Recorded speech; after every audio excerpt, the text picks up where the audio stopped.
I know this isn't Ask Dutch anything, but this was relevant to this subject. So Emily wrote and said, "Hi Dutch, big fan of the podcast. I was wondering what your opinion was on the TNA Knockouts champion, Jordynne Grace, appearing on NXT and the new partnership between WWE and TNA."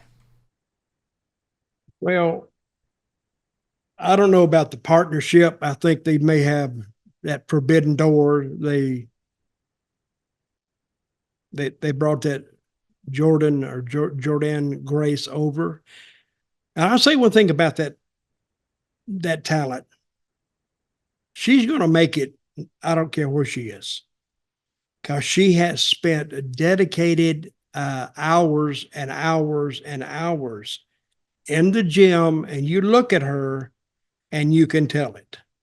So I think we'll eventually find her in the WWE.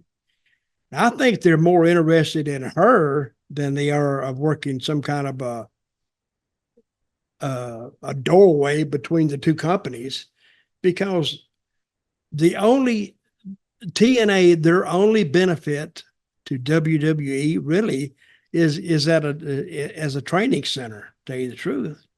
So, but they have their own training center, so we'll see where this leads. But I'm happy for that Grace girl, because she's very good, and you can look at her and see that she's if she goes to WWE, she's going to be a star. Well, you're probably right there. I mean, the other thing of value TNA has is the videotape library as well, Yeah. of course. I mean, they've got over 20 years worth of stuff. But that's the only thing. So even when they took over WCW, they paid pennies for that thing. I think they only paid $3 or $4 million for it. 2.5 and then 1.8 or so for legal fees. And that's basically, they're going to get the library is the only thing they wanted. Then they brought some guys up, and I was there when they brought them up.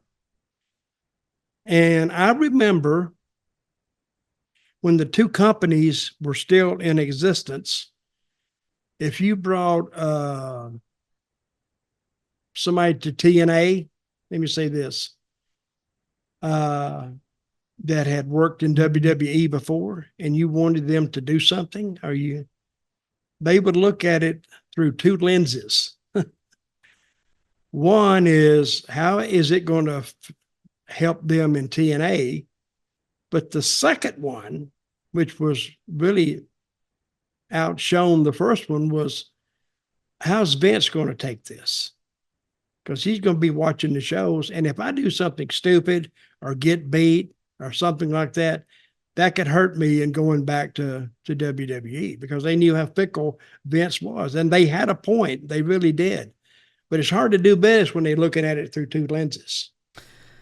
Just to add on something you mentioned before as a training ground, I believe Pro Wrestling Noah in Japan is also going to be announcing a link with an official working partnership with WWE soon as well. Very quickly on Jordynne Grace, just before we leave her. Have you actually worked with Jordynne? Or are you just an admirer from afar? Yes, I am. I've never met the girl.